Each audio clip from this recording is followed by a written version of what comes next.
ফকিরের মানসিকতা নিয়ে রাজনীতিতে আসার দরকার নাই। ভোটের সময় কাচুমাচু করবেন, পায়ে ধরবেন, দরবেশের টুপি মাথায় পরবেন, হাতে তসবি নিবেন, আর ভোট যাওয়ার পরে আপনার সব চেহারা পাল্টে যাবে। সর্বত্র আপনি শুরু করবেন কমিশন বাণিজ্য এবং চাঁদা খাওয়া। এরা হইল নিকৃষ্ট ভিক্ষুক।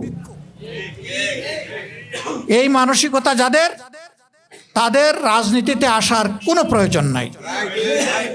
একটা সম্পদের অভাবে সবসময় বলি আমাদের এই কষ্ট, সেই সম্পদটা হচ্ছে সৎ চরিত্রের অভাব।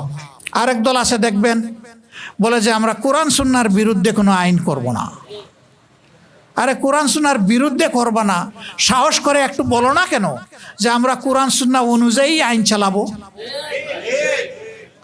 যতবার তোমরা বলেছ ততবার জাতিকে ধোঁকা দিয়েছ। কে বলে নাই? অতীতে যারা শাসন করেছে এই কথা সবাই বলেছে, আর সবাই এসে আলিম উলামা ইসলামপন্থীদের উপর তারা আক্রমণ করেছে। আমরা এই পচা সমাজটাকে পাল্টে দিতে চাই ইনশাআল্লাহ। আপনাদের কি বিশ্বাস হয় যে আমরা পারবো?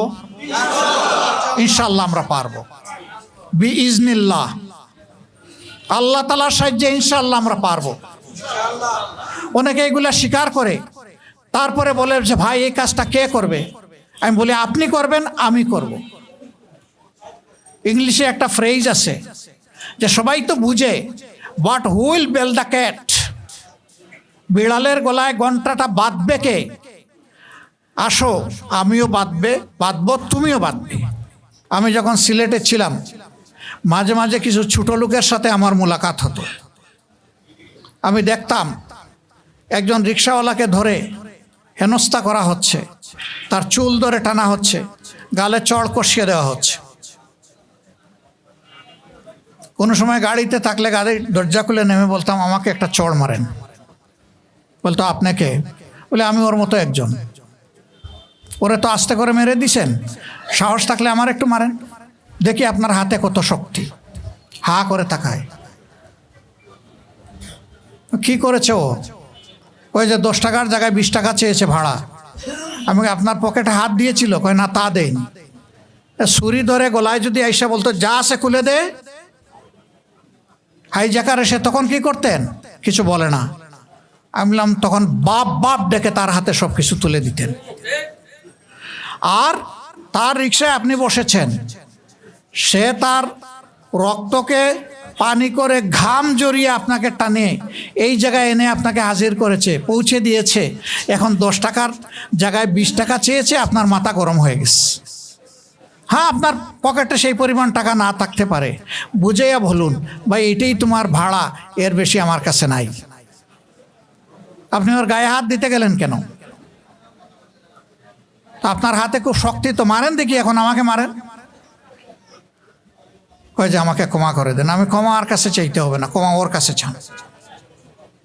চড় আপনি আমাকে মারেন নাই, আপনি যারে চড় মেরেছেন তার কাছে আপনাকে ক্ষমা চাইতে হবে।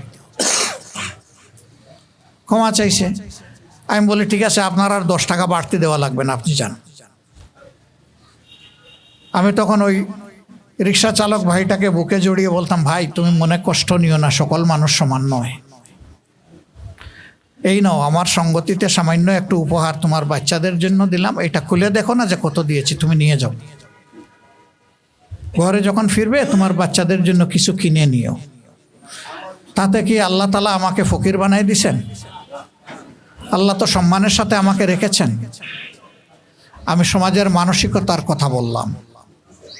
হয়তো আলহামদুলিল্লাহ এখানে যারা উপস্থিত আছেন তারা কেউ এমন না, কিন্তু সমাজে এমন চরিত্রের লোক আছে তো নাই?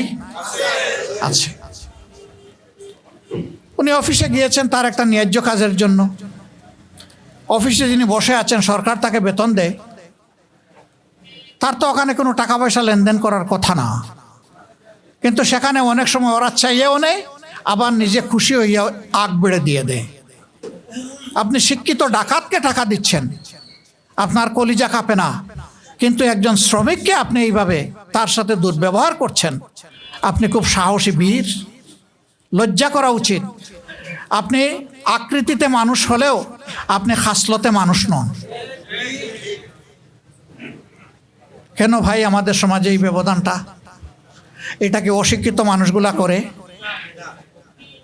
শিক্ষিত মানুষেরা করে। হ্যাঁ, শিক্ষা তাদের অর্জন হয়েছে, কিন্তু তারা সুশিক্ষিত নয়। তারা সুশিক্ষা অর্জন করেননি। তারা যে শিক্ষাটা অর্জন করেছেন এটা কুশিক্ষা। এই কুশিক্ষাকেই আজকে সমাজকে একদম জর্জরিত করে ফেলেছে। পায়ের পাতা থেকে মাথা পর্যন্ত সমাজের সর্বাঙ্গে এখন দুর্নীতি। আপনি যেখানে যাবেন দুর্নীতির কবলে পড়বেন। এমনকি একজন ভিক্ষুক সেও দুর্নীতির কবলে পড়ে। আপনারা বলবেন ওই ভাই বা বোনটি কেমনে দুর্নীতির কবলে পড়ে? হ্যাঁ, পড়ে তো। বিভিন্ন জায়গায় ভিক্ষা করতে হলে এর চেয়ে আরো বড় ভিক্ষুককে তার চাঁদা দিতে হয়। এই রাস্তায় তুমি ভিক্ষা করবা, তোমার ভিক্ষা শুরু হওয়ার আগে, আগের দিনের জমা থেকে আগে চাঁদা দিতে হবে। সে যদি বলে যাওয়ার সময় দিব, বলবে এখানে তোমার জায়গা নাই, যাও, চলে যাও। আমি শুনি, একদিন পরীক্ষা করার জন্য রাজপথে বনানীর রাস্তায় নামলাম। 3-4 জন ভিক্ষুক লাইন ধরে বসা। সালাম দিলাম, জবাব তারা দিল না। আসলে এইভাবে জবাব দেওয়ার কথা না, সমাজে এর প্রচলন নেই। আমি কোনো কিছু মনে করিনি। এরপরে দরদ দিয়ে জিজ্ঞেস করলাম যে ভাই, কতদিন ধরে এখানে ভিক্ষা করে? একজনকে বললো, স্যার 7-8 বছর হয়ে গেছে। বললাম, তো মেলা সময় তুমি ভিক্ষা করেছো, এখনো তোমার ভিক্ষা করতে হয়? করা লাগে। তাই আমি বললাম যে কেমন মানুষের কাছ থেকে সহযোগিতা পাও? খারাপ না, সারাদিনে 2000-2500 এইরকম হয়ে যায়। মাশাল্লাহ, তাইলে তো কম না। স্যার থাকে না। থাকে না কেন? যে প্রথমেই 400 টাকা দিয়ে এখানে বসতে হয়। আমি জিজ্ঞেস করলাম কারে দিতে হয়? আপনি বুঝে নেন। মানে সে আমার দিকে ইশারা করলো আর কি, যে আপনি বুঝে নেন। আমি বললাম এটা কি প্রতিদিন? স্যার শুরু করার আগে দিতে হয়, নইলে এখানে বসতে দেয় না। এখন বলে তো বড় ভিক্ষুক কে? ওই রাস্তায় যে বসে আছে, নাকি ডাকাতি করে যে চাঁদা নেয় সে? রাজার হস্ত করে সমস্ত কাঙ্গালের দন ছুরি। সেই কথার যেন বাস্তব প্রতিধ্বনি যারা এরকম করে। এখন যারা ভিক্ষুকের হাত থেকেও টাকা নিতে লজ্জা হয় না, তারা কত বেপরোয়া বেশরমা, চিন্তা করেন এবার। সেই চাঁদাবাজ, দখলদার, দুর্নীতিবাজ, মামলাবাজ, এই লোকগুলার কারণে আমাদের সমাজে নিরীহ মানুষের শান্তি নাই, একেবারেই নাই। জীবনের নিরাপত্তা নাই, ইজ্জতের নিরাপত্তা নাই, তার সম্পদের নিরাপত্তা নাই। এইভাবেই দেশ চলতে থাকবে? এর নাম স্বাধীন দেশ? আজকে বিজয়ের মাস না? ডিসেম্বর মাস আমাদের গর্বের বিজয়ের মাস। তো কি এই মাস পর্যন্ত এসে আমরা কি দেখছি? 54 বছরে আমরা দেখছি এইরকম একটা চিত্র, যেখানে আবাল বৃদ্ধ বনিতা কারো জীবনে কোনো নিরাপত্তা, সম্মান এবং শান্তি নেই। আমরা এই পচা সমাজটাকে পাল্টে দিতে চাই ইনশাআল্লাহ। আপনাদের কি বিশ্বাস হয় যে আমরা পারবো? ইনশাআল্লাহ আমরা পারবো, বিইজনিল্লাহ। আল্লাহ তাআলার সাহায্যে ইনশাআল্লাহ আমরা পারবো। অনেকে এগুলা স্বীকার করে, তারপরে বলে যে ভাই এই কাজটা কে করবে? আমি বলি আপনি করবেন, আমি করব। ইংলিশে একটা ফ্রেজ আছে যে সবাই তো বুঝে, but who will bell the cat? বিড়ালের গলায় ঘন্টাটা বাঁধবে কে? আসো, আমিও বাঁধবো, তুমিও বাঁধবে। এই সমাজ আর আমরা চলতে দিব না ইনশাআল্লাহ। এ সমাজ পাল্টাতেই হবে। আমাদের অঙ্গীকার, দুর্নীতির বিরুদ্ধে লড়াই। আসমানে দুর্নীতি উঠে বসে আছে, টেনে এই দুর্নীতিকে জমিতে নামাতে হবে ইনশাআল্লাহ। অঙ্গীকার হবে আমি নিজে দুর্নীতি করব না এবং কাউকে দুর্নীতি করতে দেব না। এটা হবে আমাদের অঙ্গীকার। এই দুর্নীতিগুলার সবচাইতে বড় দুর্নীতি হলো 5 বছর পর পর ইলেকশনের মহড়া হয়, আর কিছু ডাকাত এসে আপনাদের ভোট ছিনতাই করে।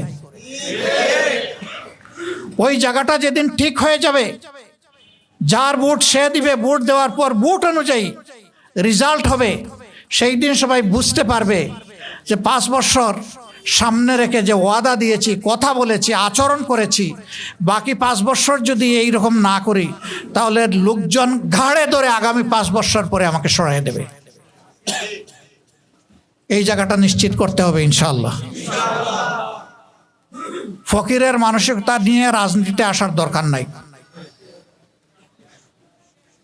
ভোটের সময় কাচুমাচু করবেন, পায়ে ধরবেন, দরবেশের টুপি মাথায় পরবেন, হাতে তসবি নিবেন, আর ভোট যাওয়ার পরে আপনার সব চেহারা পাল্টে যাবে।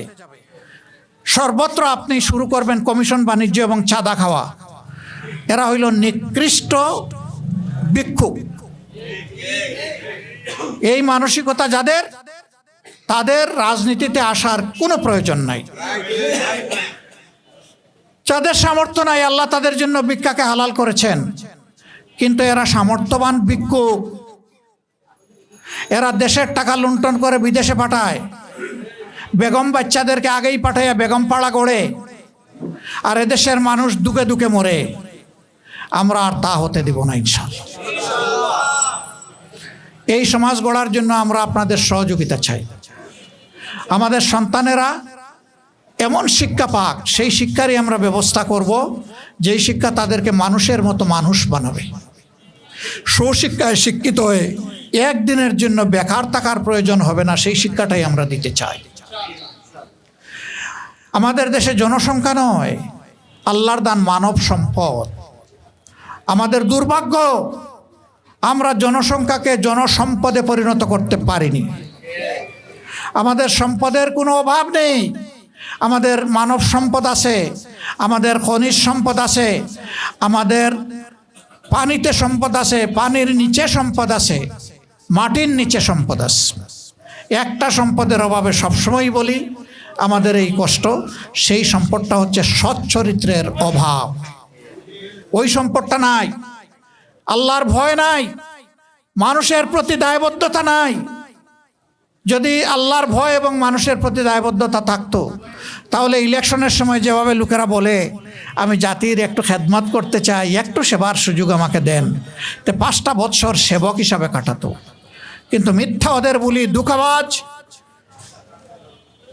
এরা যা এসে বলে, যুগে যুগে এটা প্রমাণ হয়েছে, এরা বারবার জাতিকে ধোঁকা দিয়েছে। আরেক দল আছে দেখবেন, বলে যে আমরা কোরআন সুন্নাহর বিরুদ্ধে কোনো আইন করব না। আরে কোরআন সুন্নাহর বিরুদ্ধে করবা না, সাহস করে একটু বলো না কেন যে আমরা কোরআন সুন্নাহ অনুযায়ী আইন চালাবো। যতবার তোমরা বলেছ ততবার জাতিকে ধোঁকা দিয়েছ। কে বলে নাই? অতীতে যারা শাসন করেছে এই কথা সবাই বলেছে, আর সবাই এসে আলিম উলামা ইসলামপন্থীদের উপর তারা আক্রমণ করেছে। এরা নিকৃষ্ট ওয়াদা লঙ্ঘনকারী। রাস্তা পরিষ্কার, বাইয়েনা, একটা হক আর একটা বাতিল, মাঝখানে কিছু নেই, হয় হক না হয় বাতিল। আর তারা সবাই বিবেকবান মানুষ, কে হক কে বাতিল এতটুকু বোঝার যোগ্যতা আল্লাহ তাআলা আপনাদেরকে দান করেছেন। আমরা আপনাদেরকে অনুরোধ করব, আসুন আমরা ন্যায়ের হকের সঙ্গে হই, তাহলে সমাজে ইনশাআল্লাহ ন্যায় বিচার কায়েম হবে। আর ন্যায় বিচার যদি কায়েম হয়, তাহলে রাজার হস্ত করে সমস্ত কাঙ্গালের দন চুরি, ওইটা আর চলবে না ইনশাআল্লাহ। সবার আগে রাজার হাত কাটা যাবে, কারণ সে লোভের বশবর্তী হয়ে করছে। পেটের ক্ষুধার জ্বালায় যে চুরি করবে, আল্লাহে তার হাত কাটার কোনো অধিকার রাষ্ট্রের নাই। আগে তার পেটের খাবারের যোগান দিতে হবে, হালাল রুজির পথ খুলে দিতে হবে। রুজিতে অক্ষম হলে তার দায়িত্ব রাষ্ট্রকে নিতে হবে। যদি এতেও সে না থামে, তখন তার উপরে শরীয়তের হুকুম চলতে পারে, এর আগে নয়। অনেকে মনে করে যদি কোরআনের আইন চালু হয়, তাইলে বোধহয় এক এক করে লক্ষ লক্ষ মানুষের হাত কাটা যাবে। না তো, সারা রাষ্ট্রে 2 জনের হাত কাটা গেলে সবার কান খাড়া হয়ে যাবে। তবে হ্যাঁ, হাতটা যেন কোনো গরিবের কাটা না হয়, সেই দিকে খেয়াল রাখতে হবে। যার হাত কাটলে সারা দেশে খবর হবে, তারই হাত কাটতে হবে। তবে আমরা এটা চাই না যে একটা মানুষের হাত কাটা যাক, আমরা চাই সবাই সৎ হয়ে যাক। অতীতের সমস্ত গুনাহ খাতা ভুলের জন্য তওবা করে ভালো মানুষ হয়ে যাক।